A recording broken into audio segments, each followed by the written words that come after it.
Nordijsko svetovno prvenstvo je postreglo s kakšnim presenečenjem. Ponedeljkovo tokratno glasovanje na Valu 202 za ime tedna pač ne je res, Aleš Smrekar. Ja, tako je, kot smo si pravzaprav predstavljali, ne? Ime tedna. Ime tedna sta Nika in Domen Prevc, smučarska skakalca, ki sta na najuspešnejšem svetovnem prvenstvu v nordijskem smučanju za slovensko reprezentanco do zdaj sodelovala pri vseh 5 osvojenih slovenskih medaljah. Junaka prvenstva sta osvojila po 2 zlati medalji ter skupaj tudi 1 srebrno, sta pa tudi prva brat in sestra, ki sta osvojila naslov svetovnega prvaka v smučarskih skokih na istem svetovnem prvenstvu. Oba sta že pristala v Sloveniji. Dobrodošla doma in na Valu 202, Nika in Domen. Lep pozdrav. Ja, poleg čestitk za vse omenjene kolajne in dosežke, ki jih bo težko preseči, ki sta si jih prislužila na Norveškem, čestitke še za naslov ime tedna na Valu 202, ki so vam ga torej namenili naši poslušalci. In če smo že pri čestitkah, te v teh dneh dežujejo z vseh strani, je kakšna še posebej ganila? Pa jaz mislim, da je vsaka, ki iz srca veliko pomeni in pač predvsem od teh bližnjih ali pa ljudi, ki so vedno s tabo, pa ki smešnega napišejo. Pravzaprav smešne so tiste najboljše. Ja, Nika, vam je telefon pregorel? Ne še, ampak tudi meni pomenijo tiste od bližnjih malo več, ker vem, da me skozi spremljajo tudi takrat, ki mi ne gre. Ja, pravijo, da v tistih najtežjih trenutkih spoznaš, kdo so pravi prijatelji in seveda tisti najbližji so vedno prijatelji. Nika, verjetno vam je kar všeč, da greste kmalu nazaj na Norveško, nadaljuje se svetovni pokal, že v četrtek naslednja tekma na slovitem Holmenkolnu, drugače bi se pa razni sprejemi vrstili kot po tekočem traku, to vam pa verjetno ni najbolj všeč. Ja, mi tale naš scenarij mi veliko bolj ugaja, da lahko pobegnem nazaj.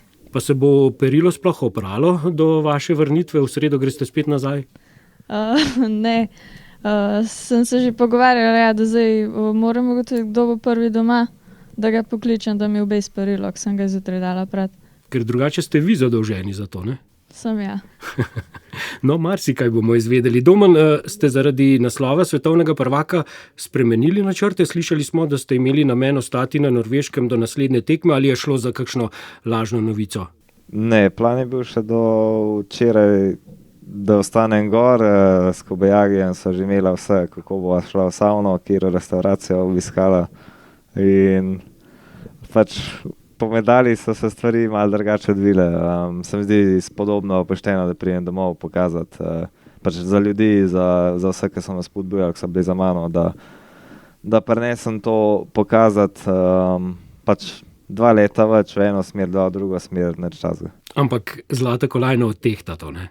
Zlata kolajna je več kot predober razlog, da ne bi prišel. Ja, obema, Nika in Domen, je Norveška kot dežela zelo pri srcu, če se ne motim, zdaj po neverjetnem prvenstvu verjetno še toliko bolj. Kaj pa vaju najbolj navdušuje, pa če zdaj zavijata skakalnic kam drugam, recimo Domen je že omenil savno, pa kakšno restauracijo? Ja, jaz pa že sama pokrajina, že ne vem kdaj, ampak enkrat si želim priti na Nordkap, pa tudi te kakšne nordijske živali s filmov še nisem srečala. Ampak to bo treba pa poleti, drugače ne bo šlo, ne, glede na ta zimski natrpan urnik. Ja, pa mislim pa upam, da bom še dolgo let živela, pa da bom tudi takrat po zimi fraj. Aha, se pravi, si to boste zdaj odložili po koncu kariere, bo to šlo, čeprav se kar ne moremo verjeti, šele 20 let boste imeli, tako da bo treba še kar nekaj časa počakati, Jana. Ja, računam ja še nekaj let to delati. Ja, ker skromni ste nekaj let, ja. Domen, če smo že pri Norveški in Norvežanih, kako pa gledate na afero dresi, na norveško goljufanje pri manipuliranju z dresi, z že čipiranimi dresi, posnetki so se gledali kot iz kakšnega mafijskega filma?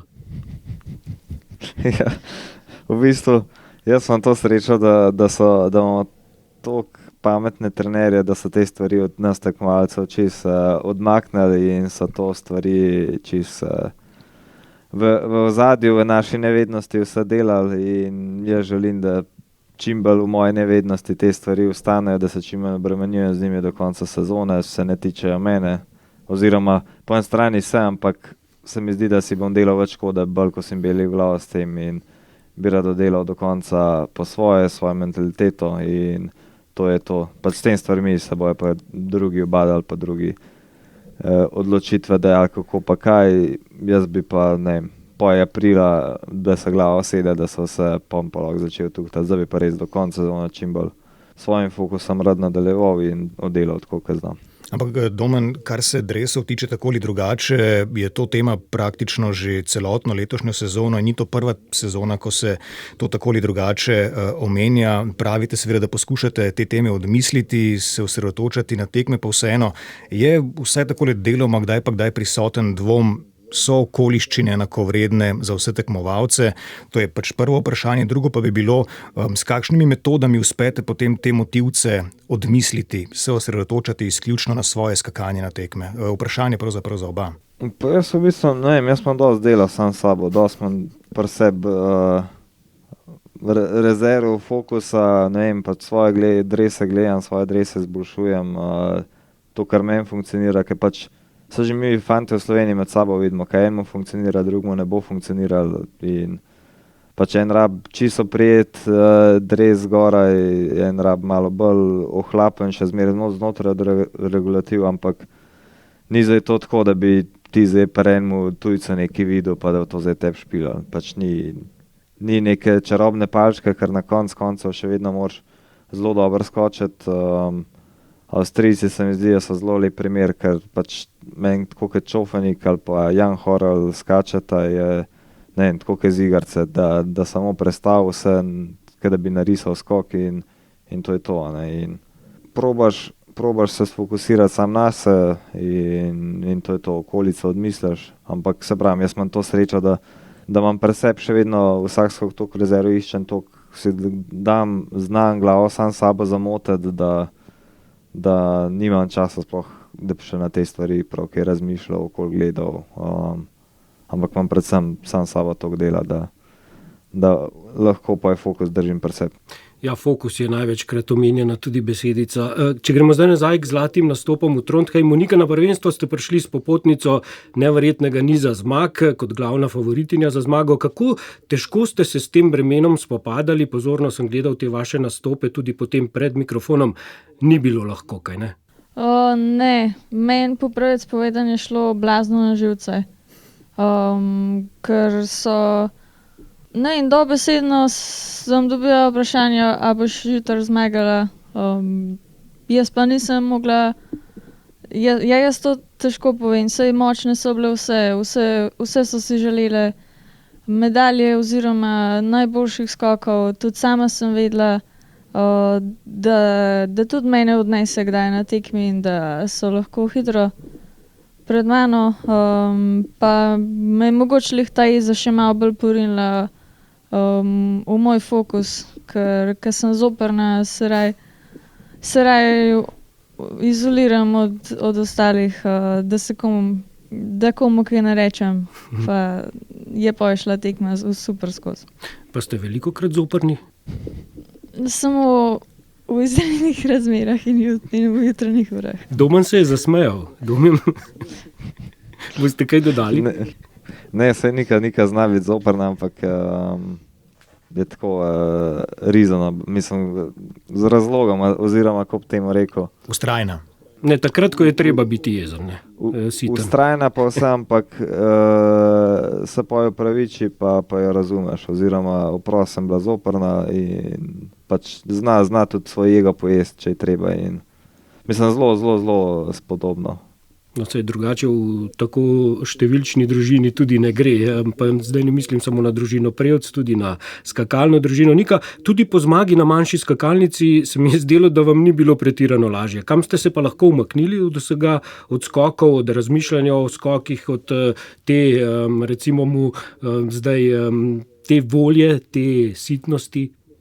Se nisem prav nekam umaknila, tudi nisem čisto vedela, kam naj grem. Malo smo se zaposlili skupaj z ekipo, smo šli v mesto, malo po trgovinah. Je bilo pa treba enostavno spet v telovadnico na trening pa se pripraviti na veliko napravo. Ja.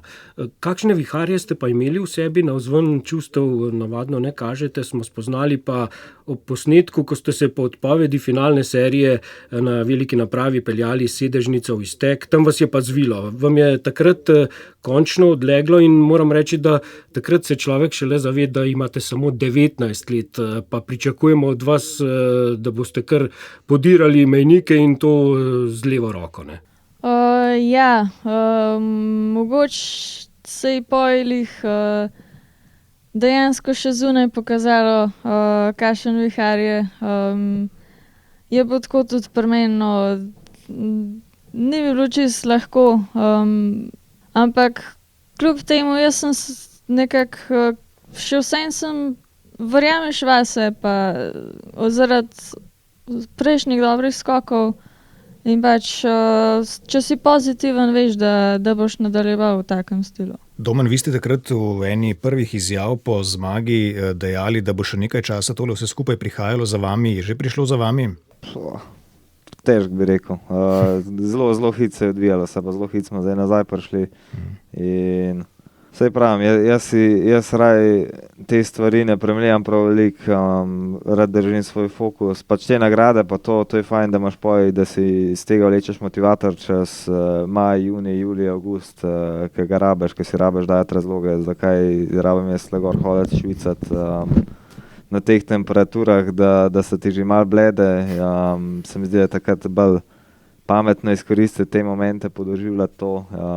Zdaj pa je, kar pravim, pač mogoče se čujem slišim, ampak za nas je še kar nekaj sezone, hitro bojo tekme se odvijale in ni prav veliko časa zdaj filozofirati o teh medaljah, ki je fajn nazdraviti, vse reči bravo, ampak fokus pa zdaj hitro dalje.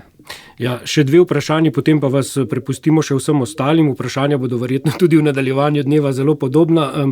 Zanima nas pa tista res izjemna slika, trenutek, ko ste Domen vzeli v naročje sestro. Nika, zdelo se mi je, da vam ni bilo preveč pogodo to. Meni je bilo samo malo nerodno, ker je bilo toliko ljudi okoli, ampak sem bila sama toliko vesela za Domna. Mogoče bi bilo pa tudi, žal nisem toliko močna, ampak tisti trenutek mislim, da bi jaz mogla nekaj dvigati. Bolje, da ne so bili fotografiji v bližini. Domen, vi ste pa z veseljem sestro malce popestovali, ne? Kdaj ste jo pa nazadnje takole dvignili, kdaj ste to storili? Glih, to sem razmišljal zdaj, kdaj sem nazadnje dvignil takole. Pa ne vem točno, kdaj je bilo zdaj že to. Imam še eno mlajšo sestrico, bolj rad v naročje vzamem, ampak take trenutke, ki so prisiljene punce, jih kar rad vzamem v naročje, ker nimajo druge izbire. Ja, ste nagajivi, ja. Samo še tole, kot rečeno, v sredo se že vračate v Skandinavijo, bliža se tudi Vikersund, poleti, Nika, kar ne zmanjka izzivov, kaj ne, veliki kristalni globus pa tudi že čaka, da pride v Dolenjo vas k bratu dvojčku. Česa se bolj veselite, poletov z magičnimi daljavami ali zaslužene čislane kristalne lovorike, ki jo boste prejeli potem v Lahtiju? Ja, kar Vikersund, no, ker bolj se veseliš tistega, česar še nimaš, pa tudi, je pa čez nekaj časa, no, čez nekaj let vem, da bo globus tisti, ki bo vsem pomenil nekaj več, ampak za mojo srečo bo pa Vikersund ta glavni v tem trenutku. Nika in Domen Prevc, ime tedna na Valu 202. Hvala za tale pogovor, uspešno nadaljevanje sezone in še enkrat bravo oziroma čestitke za vse kolajne in naslove. Hvala vam. Hvala lepa. Ja, pa še to upam, da najdete kakšno urico v tišini, brez obveznosti, tudi brez nadležnih vprašanj nas novinarjev, da boste lahko podoživela vse, kar vam je uspelo v Trondheimu. Najlepša hvala. Enako.